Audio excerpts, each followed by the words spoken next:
come to take my stand. Hello, I'm Donna Scale of Roaring Lambs Ministries, along with my co-host, Tiffany Ross, and we're excited to bring you another great show today.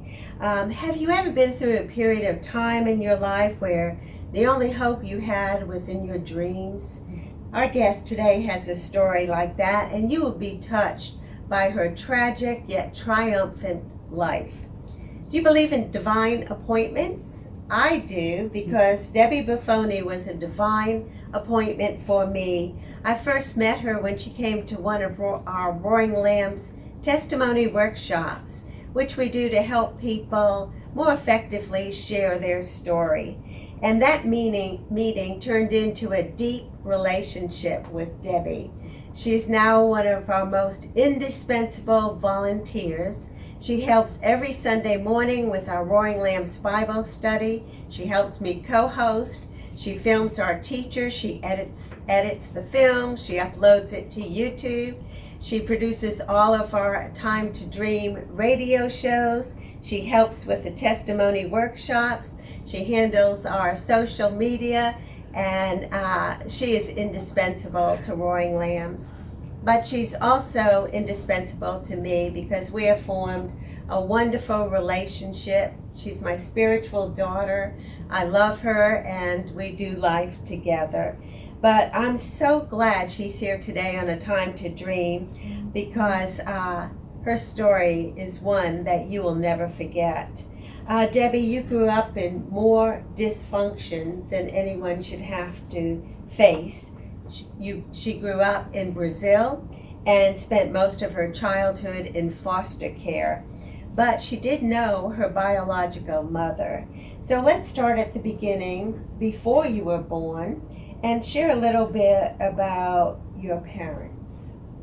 Yeah, my biological parents, right? So my mother, she was a professional prostitute.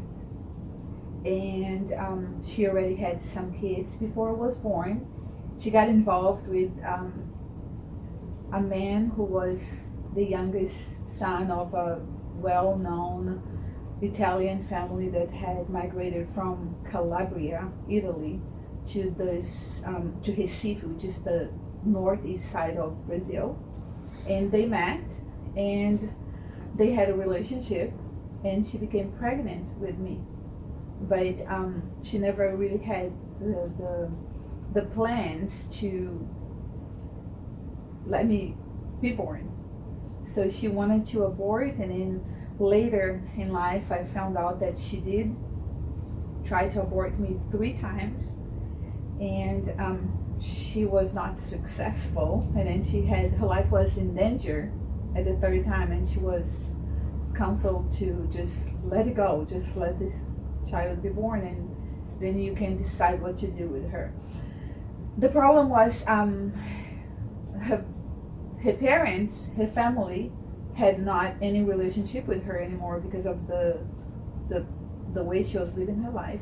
And my father was having a problem with her family because he was the troublemaker of the family, what I heard. And so the family also didn't have anything to do, didn't want to help him, and he was married to make things worse. So I became this unwanted child, and they basically left me at the hospital to die or to leave because I was born with a very respiratory underdeveloped lungs, and so I had to stay in the hospital for a few weeks, and they just left me there. Somebody then decided to arrange for some other family to pick me up from the hospital, and that's basically how the foster care situation began. Wow. Debbie, these feelings of abandonment really come to mind as you share the beginnings of your life. And that's so hard to deal with. And, you know, many of us can feel abandoned, even though perhaps our parents didn't give us up. We can feel abandoned in different ways, right? Like a parent that's never home, or we're married to a spouse who's not there for us emotionally, we can feel abandoned. And that abandonment often leads to rejection, those feelings of rejection. Did you struggle with feelings of rejection growing up? Absolutely, No. yes. Because, you know, I used to say that if I had ever had a dream, it's a baby still in the womb. I think my first dream was to meet my mother, because I always say, you know, for 9 months, I heard her heartbeat so close to me, and I wanted to know the owner of that heartbeat when I was born. And when I was born, the things that I was faced with was rejection, abandonment, and so it was very hard. At the beginning, of course, I had no idea. I used to say that for a couple of years I was an under the radar child, because they didn't even take the time to give me a birth certificate. So I was not legally alive, right? I didn't exist. But I know that God had me in his plans even before I was conceived, because I believe that I was being set apart for God even when he was still watching me growing up in my mother's womb. But the times came when I started to notice things around me, and I started to ask questions, and the abuse and the neglect was huge, because I never belonged to anyone. Everybody had something to say, everybody had something to do with me, and nobody really had the responsibility to say, I own this child. So I never felt that I belonged anywhere. And you know, so I was the other day thinking, on the street where I lived at the first foster care, I could count, I remember at least 4 or 5 predators that would harass me on a daily basis, and I would just be always on my guard, always trying to protect myself from these people. And you know, and then also with the fact that I could not say anything, I was just like spanked all the time. I was a child. I was asking questions, just to like to ask questions to this day. And so because of that, I would be spanked on a daily basis. But I also, I remember that, you know, it didn't, for some reason, I think it was God, of course, but there was this power inside of me that would help me not to be focused only on the bad. I still had room to be a happy child. I still had room to go play on the beach. I grew up by the ocean. And I remember, if I start to tell you all the times when I could see God taking care of me, even though I still did not know that was God. For example, I was denied food more than I could say that was true. And there was this time when I was so hungry, and I didn't know how to cook. I didn't know where to get food. So I'm walking. There was this big, in this village, in this place, I can call it village, but every house had a wall in the back of the house, so I could walk from one tip of the street to the other on the wall, and I would just love doing that. You know, I was a kid, and I was walking and just hungry, and I remember that I reached out. Somebody had built a hut in the back of the backyard, in their backyard. So I reached to grab that thing, and when I put my hand on top of it, I felt something, and when I reached out, and then it was just a bunch of bananas. Yes. And I really like to say that God fed me bananas that day. And and the thing that makes me think is like, you know, God really worked on my heart, because here were these people abusing me, denying me even the basic needs I needed to eat. And I found the bananas. I brought the bananas to them. And I said, look, I found these bananas. And I was so happy to share the bananas that I believe God gave me. So I ate a banana, but I didn't eat by myself. I shared with those who were denying food also. I think that's, you know, when God says that we need to be like a child, I think that's what he means. You know, you don't focus on the bad that people do to you. You focus on the good that God can help you to do to people. That is beautiful. And you talk a little bit about God, but what kind of spiritual upbringing did you have, and how did you even know about God?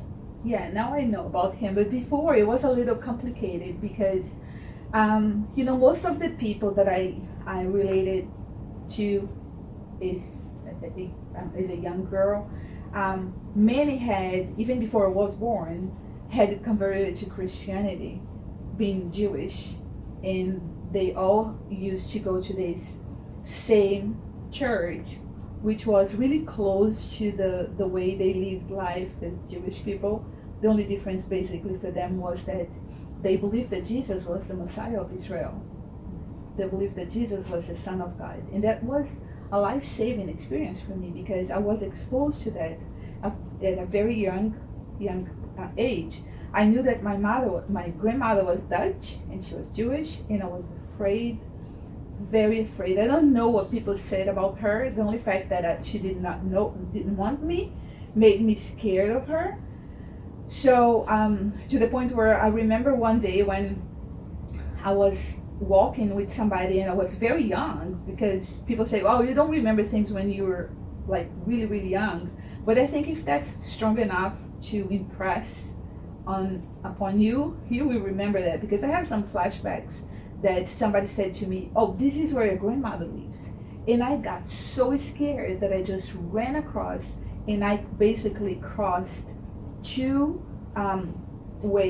highway, and I remember cars stopping and craziness taking place, and because I could have been killed right there, right?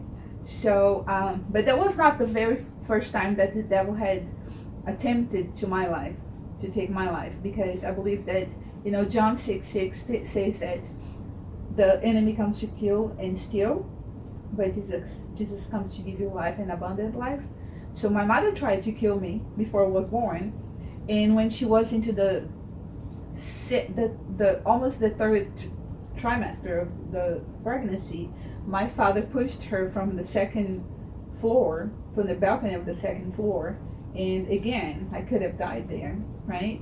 But God gave me abundant life since I was in my mother's womb, and I praise him for every day of my life. So back to the situation growing up is that you know, God was was a mystery for me, because I saw people that, you know, they would say prayers 3 times a day, and I would have to be present even though I didn't understand anything. But these same people who were saying the prayers, which was supposed to be a good thing, were the same people abusing me. So I was very confused. What religion is this? And so my questions about God were like, I don't even care.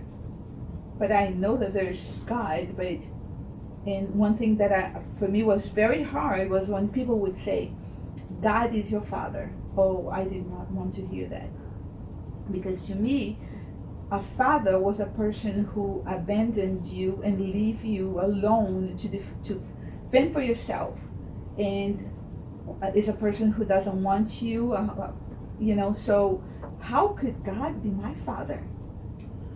Debbie, I can relate to that so much, because I grew up without a father. He abandoned our family when I was young. And, you know, many Christian psychologists and counselors will say that a child, if they grow up without a father or an abusive father, that they often have a difficult time relating to God as their father. And I know I sure did. I envied children who had a good relationship with their fathers, because it seemed an easier connect to look at God as your father. So for you, how did you ultimately come to embrace God as your father? Okay, so these people are going to church, and I think that God really placed me in the right place, even though it was dysfunctional as it was. But some of these families taking time into taking care of me, days would be tired. Oh, the other one would take over, So some would take me. So I remember this lady. She had a young daughter, close to my age, and then she would take me to church with her and her daughter. I was at that class one day, and I noticed that behind the teacher there was a wall, and on that wall there was a picture. And both of you know, you have been to my house, you saw that I have that picture in my living room as a testament of what God has done for me.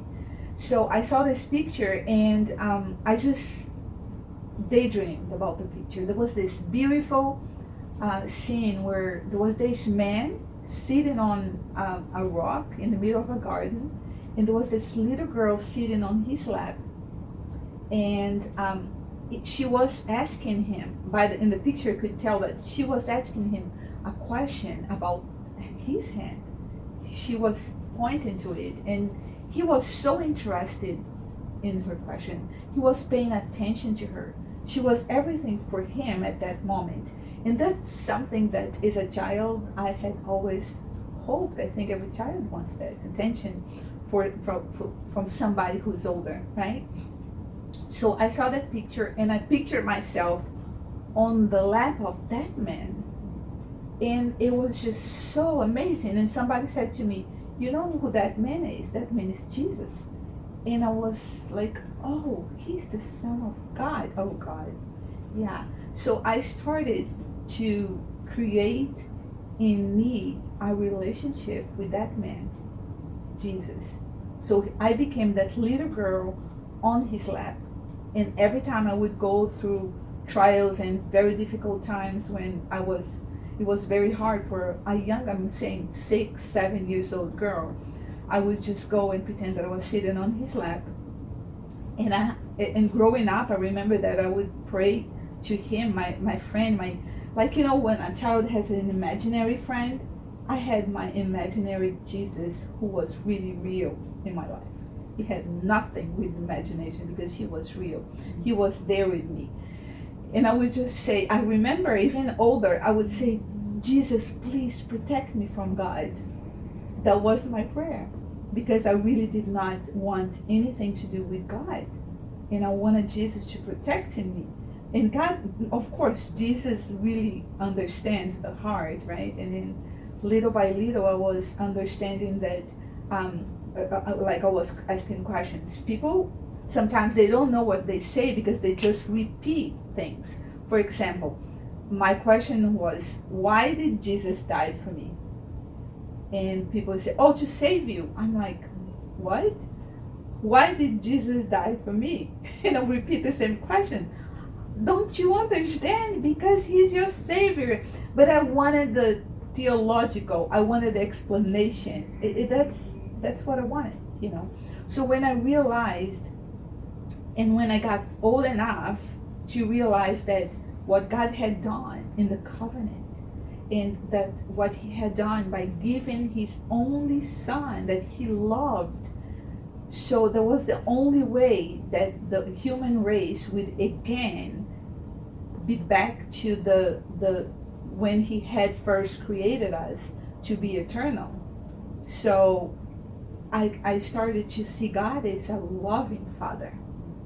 And that's an amazing story, Debbie. And God works in mysterious ways, and to think that he used a painting to really show his love for you, and that through the painting you became aware of who Jesus was and developed that kind of relationship, all from a painting. It's pretty amazing. I want to say something about that painting, because God is just amazing. And I moved to this country 20 years ago, and I lived in Connecticut. I went to a church in Connecticut, and at that church there was a choir. And of the 50 states, I had to choose Connecticut, right? And you think, yeah, so what? I had forgotten about that picture. Not really forgotten, but I knew it was part of my life, and that really helped me to have a relationship with Jesus, sitting on his lap when I most needed it. And I still do that to this day. But he did something very special, because in Connecticut 20 years ago, I met this couple, an older couple, very nice to me, and they were very patient because I could barely speak any English. You know, if you can understand what that means. Like 20 years ago, I could not really speak any English. But they were very patient with me, and they helped me. And one day we were talking, and somebody said something about the lady being the daughter of an artist. And I wanted to know, wow, really? And they said, yeah, oh my gosh, don't you know her father? And I had no clue. You know, it was hard for me to put names together, American names especially. And she said, well, she's the daughter of Harry Anderson, a well-known artist. And he painted so many. I think you saw some of these paintings. And somebody went to the back and brought me that picture. And to me it was such a shock. I was in front of the daughter of the man who painted the picture that God used to touch my heart. But wait, that girl, that woman, older woman now, she was the one that her father, the artist, used to take pictures, to paint so God gave me the opportunity to meet that little girl sitting on Jesus' lap. That's amazing. It is amazing. God is amazing.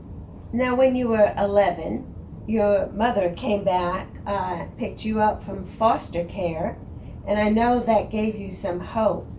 But what happened that day? Yeah, growing up, it was my dream was to meet my mother. I would walk down the street and I would see a beautiful woman. People say that, we used to say that she was beautiful, and then I always waited for my mother and my father to come back, and I would just see a beautiful woman on the street, or watch TV and see a beautiful artist. I would just pretend that the person was my mother. You know, I was going to school, and sometimes I would just fantasize that the teacher that I really like was one day going to find out that she was really my mother, because I needed a mother. So at 11, I remember that day, and there was this beautiful woman with another woman, younger woman, but there were two women there to meet me, and she looked straight at me and she said, "You know who I am? I am your mother." And I think I was very nervous to begin with. That was my dream come true. I really wanted to meet her, but it was very overwhelming for me. But she made things easier, and she took me. She was staying at a hotel in town. She was they were living in Switzerland. That's where they all lived. And she came and she took me to the hotel. And I was thinking, oh my gosh, now I'm gonna really, my mother came back to me. It was so surreal. I'm like, this is a dream. I mean, it could not get any better. My mother came back. She took me to this beautiful hotel, and I could have anything to eat. I could have all the ice cream before dinner that I wanted. I could have all the candies. I could have all the toys. I could have all the teddy bears that I always wanted to have. And then there was a shop at the hotel, and she just bought me the teddy bear that was bigger than me, and I could not be happier. There was a pool upstairs, like all the way up on the how do you call it, the loft of the hotel, the roof. Yeah, there was a pool, and at this pool there was another. You could go down one level, and you could see. There was a glass that you could see through. You could see people in the pool. So to me, it was just like, oh my gosh, this is heaven, right? And I have my mother now. So I spent some days there with her. And then I remember that one day, after playing all day in the pool, we went downstairs for dinner. We're going back up to the room. And she had a conversation with the lady that was with her was actually my half-sister. Yeah.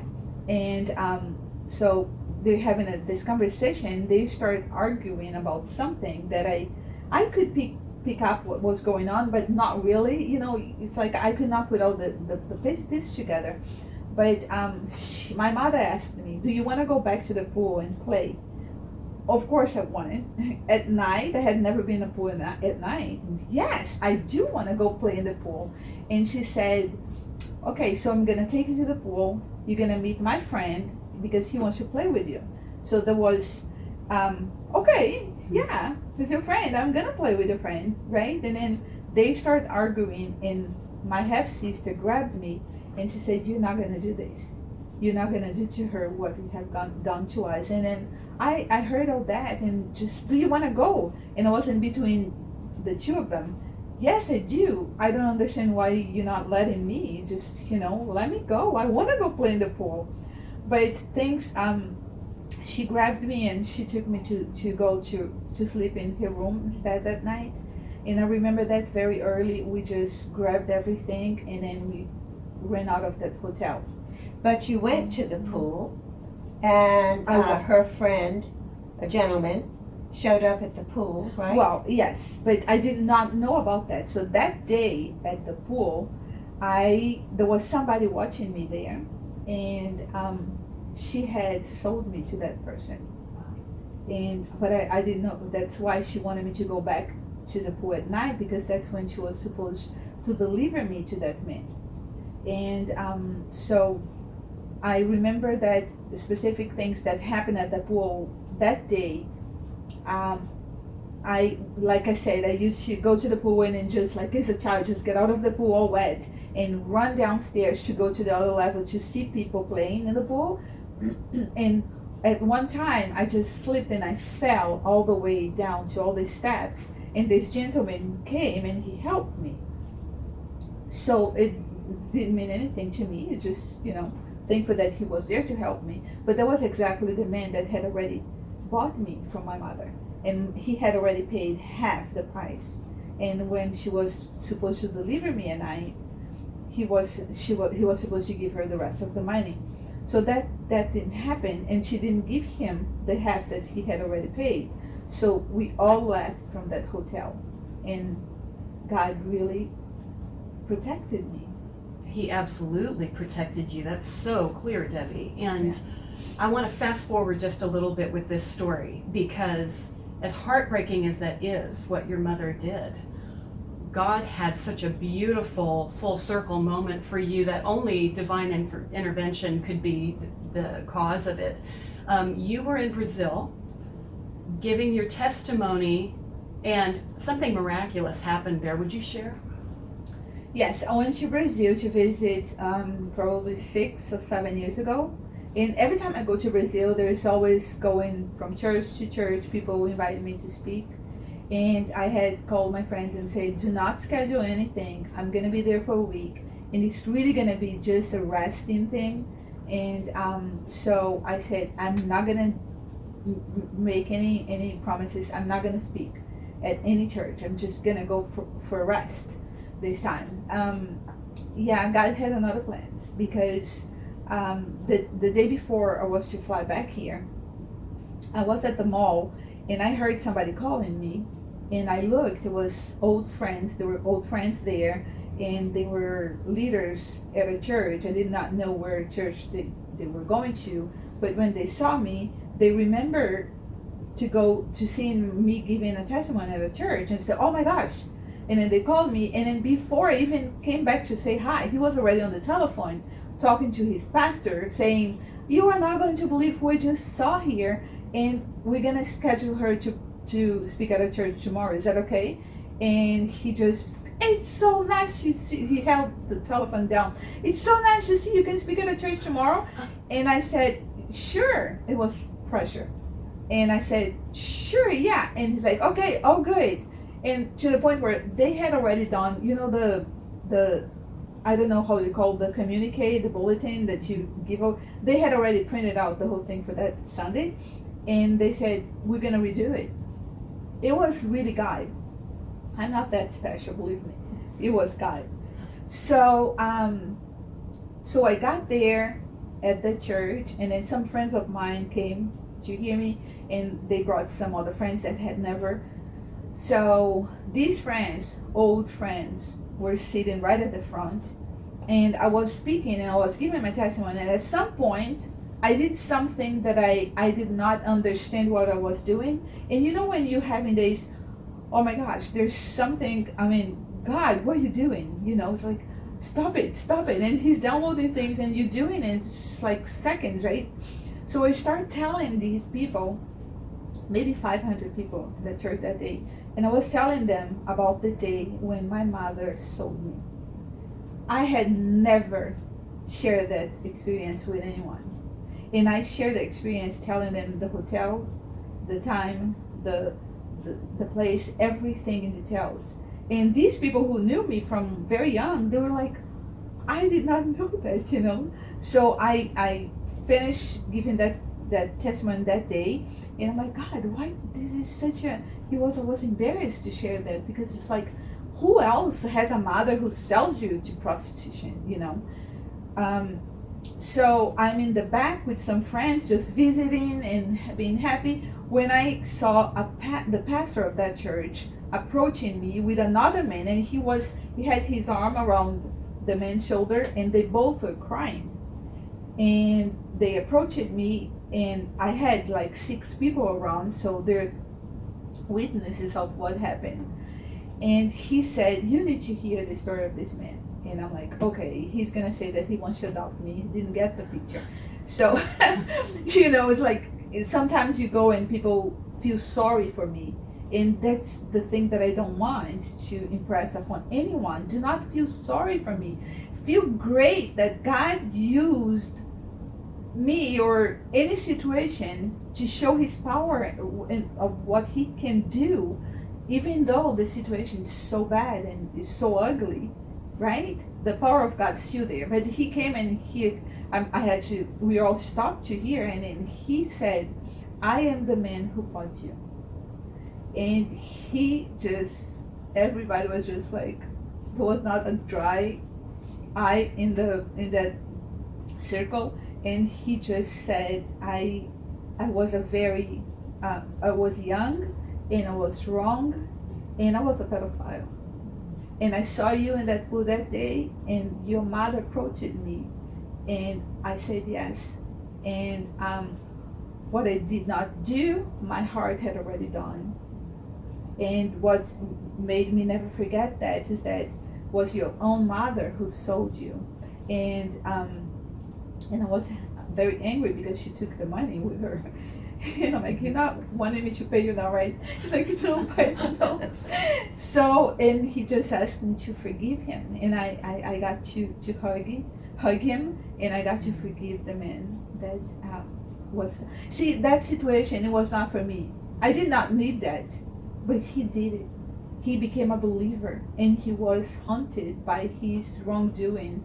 And I believe that, you know, for many years he was thinking of how bad he felt about wanting to do what he wanted to do with me. And now God put in front of him a woman declaring the love and the power of God on that Sunday. It is, if it's not by God, only God can do these things, right? That's pretty amazing, Debbie. And I know going back to that time when your mother did that, it wasn't long after that, a couple of years, that you decided that you wanted to find your father. And so you went on a journey to find your biological dad. Tell us about what happened.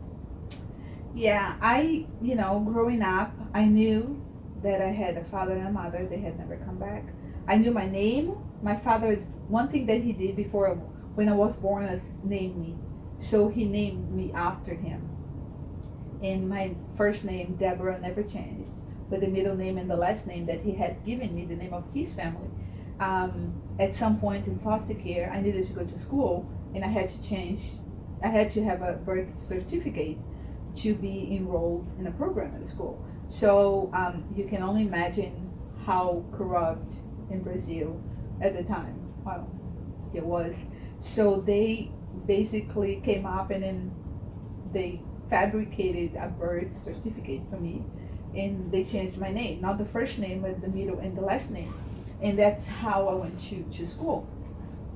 But I knew who my father was, and I knew my name, and I knew the family because now, I was older, I could watch TV, I could see, I could read, and then the family was very well-known family. They had a factory. My grandfather had a factory, but they always said that they did not want me, and I was very afraid to go, but I wanted to find my father. So now that the dream of having a mother had completely ceased for me, because she went back to where she lived and she never looked for me again, and her intentions were not healthy and not what I wanted. I wanted a mother, and she could not see me as a daughter, I guess.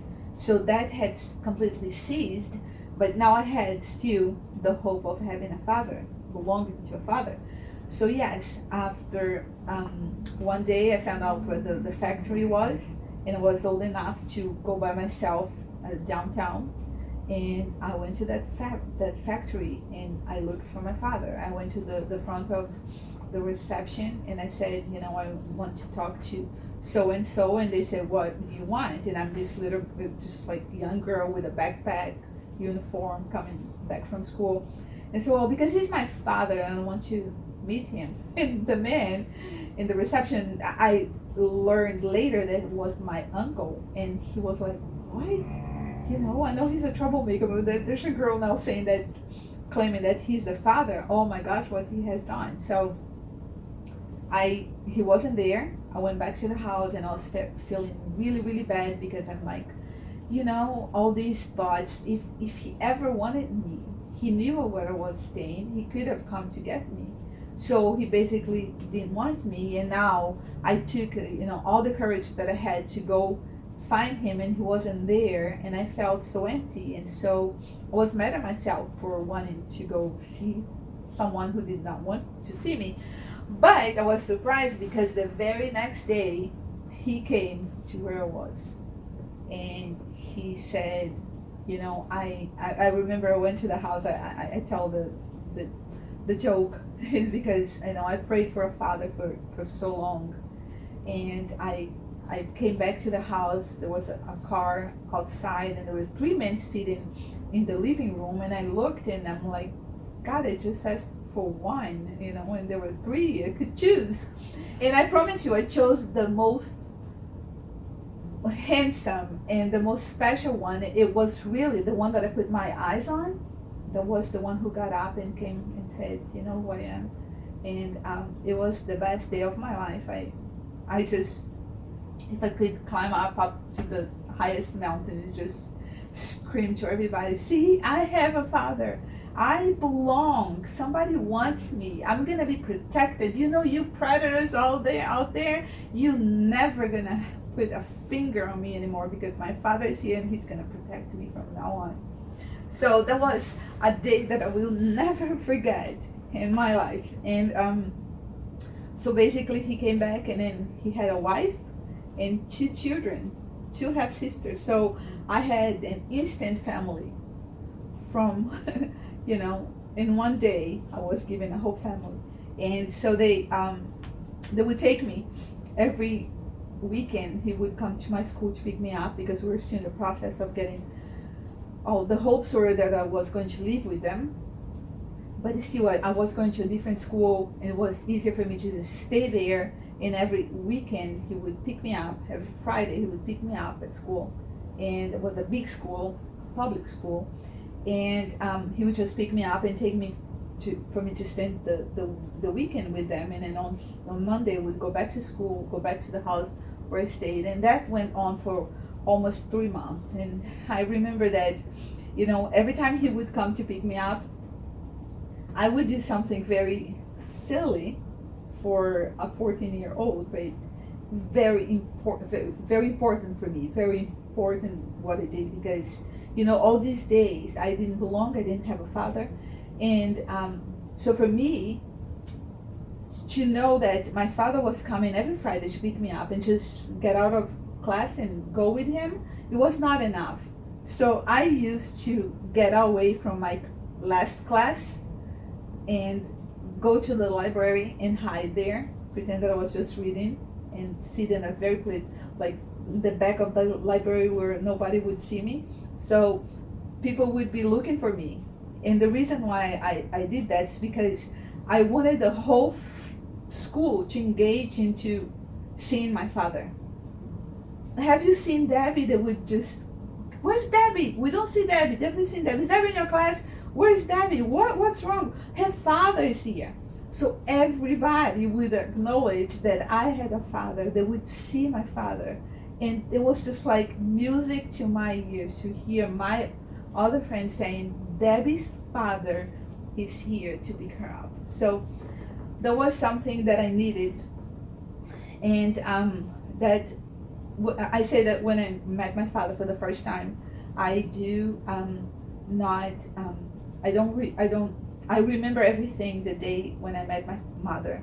I remember every day when I met my father, because that's when my dream came true, right? But I will never forget that Friday when he came to pick me up at school. And he did the same thing, and then I did the same hiding, people looking for me and acknowledging that my father was there for me. And he took me home and he sexually abused me. So again, that was a nightmare, because I thought that he was supposed to be the prince who came to rescue me from the tower and save me from the dragons, and he was actually one of the dragons. He was a monster and not a rescuer or a savior for me. So yeah, so that day I just decided that, there's no reason for me to leave. I don't think I was even supposed to be alive. I just need to just go ahead and get rid of myself, because there's no purpose of me living here. So I decided that day to end my life. I did not know how, but I was going to. It was very hard. Debbie, that is amazing, and no person should have to undergo that kind of abandonment and trauma. And it's really a testament to God's faithfulness in your life that you're sitting here able to even speak of this and the healing God has brought. I know so many of our listeners today are dealing with feelings of abandonment, rejection, abuse, and we see that the Lord has clearly worked in your life. It's evident. Can you share with our listeners, how has the Lord helped you get past the trauma, the abandonment, the rejection, all that was brought upon you? See, God created us not to forget things, because if we forget, we don't deal the way we're supposed to deal with these things. So, but He clearly says that we need to forgive. And I've heard people saying, forgiving is setting the other free. What really forgiveness is setting yourself free. Because whatever people did to you, sometimes they did to you what they have. They gave you what they have. And you cannot hold them accountable at the point where you cannot forgive. You don't forget, and of course they should be held accountable, especially when you're abusing a child. But I was defenseless then, but I'm not defenseless now. And I think it has to do with choices. It's all about choices. Forgiveness is about choosing to forgive. And you have to understand that you forgive and you don't forget. Two different things. People think that, I have to forgive, then I have to forget. And when you don't forget, you think that you didn't forgive. But one day I was, all these were making me feel like I didn't belong to the family of God, even though I had God so close to me and Jesus was my all-time companion. There were times when I felt very unworthy, and I said, I like, nobody ever wanted me. Why would God want? And Satan, the enemy of our souls, they come to you all the time to tell lies. One day I was reading the Torah portion. I was in the book of Deuteronomy, I think it's 23, and I read about, you were a manzer. And a manzer, what that is, I don't know, can I say the word bastard on the radio? Yeah, because that's the translation, right, from the Hebrew word. And what that means is that a child that's not lawfully born into a situation of a married couple, right? So in the Bible, God says that a person who is not born that way is not allowed to even go to the synagogue to the 10th generation. And I say, God, I like to bring the word back to God and it's healthy. But I come to him and I say, God, here it is. I'm not supposed to even go to the synagogue. I am not worthy. I am not. Your word says this. And it was like God was saying, yeah, genius, keep reading.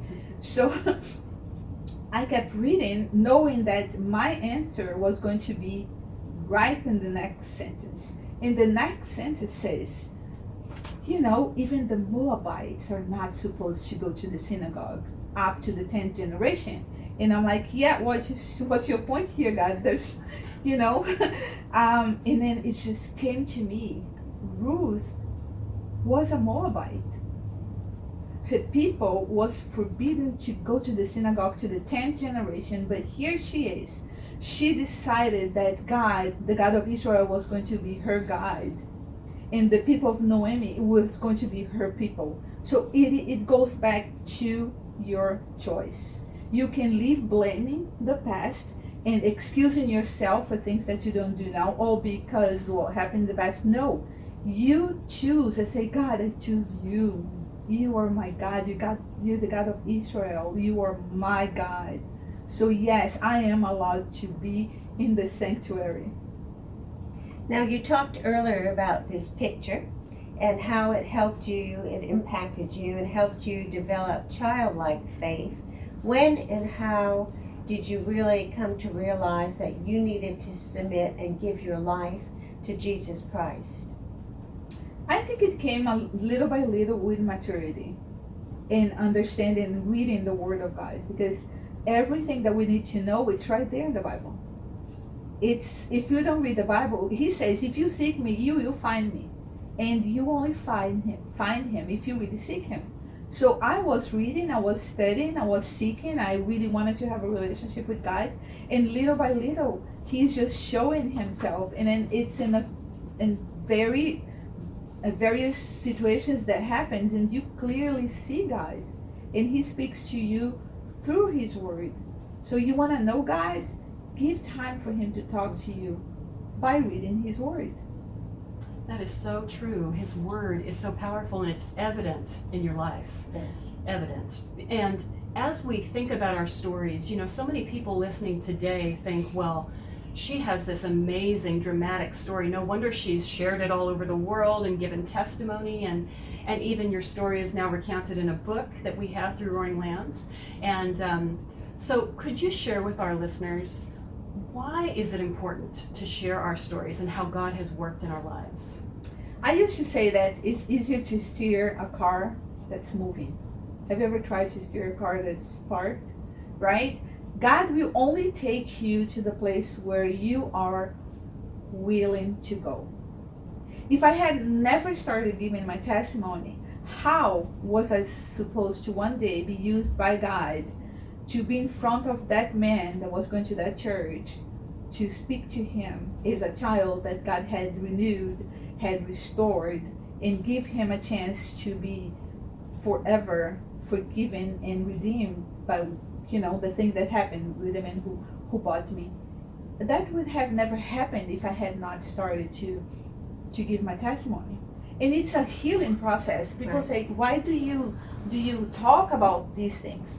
And again, I said, because when you speak, when you have to stop. The vulnerability is very important for you to share your stuff, the things that God has done to you. You share. The more you share, the more you help people who are listening to you, and the more you help yourself. Right. And your story really, Debbie, is so much about forgiveness. I mean, you've had to forgive your mother, you've had to forgive your father, you forgave that man. Your story is really about forgiveness. And there's a lot of people that are dealing with unforgiveness in their life, what advice would you have for the audience about anybody who's dealing with unforgiveness? Like I said before, forgiving is about setting yourself free, not blaming things that happened to you, and giving you a chance to restart. And because when you are still attached to the past, you cannot amputate the past, but you can use it to propel you for your future. Use the bad things, see the good things in the bad things, because there's always, if you focus, see, there's a little book that I used to read when I was a little girl called I think you're all Pollyanna, right? And she had this game of Just Be Glad game. Try the Best Be Glad game. You always find something good even in the bad. Right, and the reason we do this show is really to show you how real Jesus is and the difference he can make in your life. And if you've never really prayed to receive Jesus as your Lord and Savior, we want to give you that opportunity right now.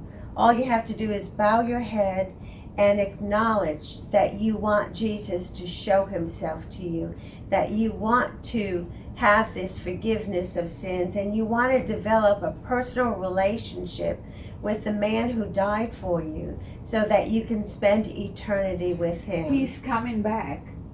Yes. He's coming back. And you want to be ready. So just do that today. That would be our hope and our prayer. And Debbie, thank you so much for being our guest on A Time to Dream. And as Tiffany mentioned, you can read Debbie's story in one of our books that we've produced, which is Stories of Roaring Faith, Volume 3. You can find it on our website at roaringlambs.org. In fact, we invite you to visit the website and see all the different ways that Roaring Lambs might be able to help you share your story to reach others for Jesus Christ.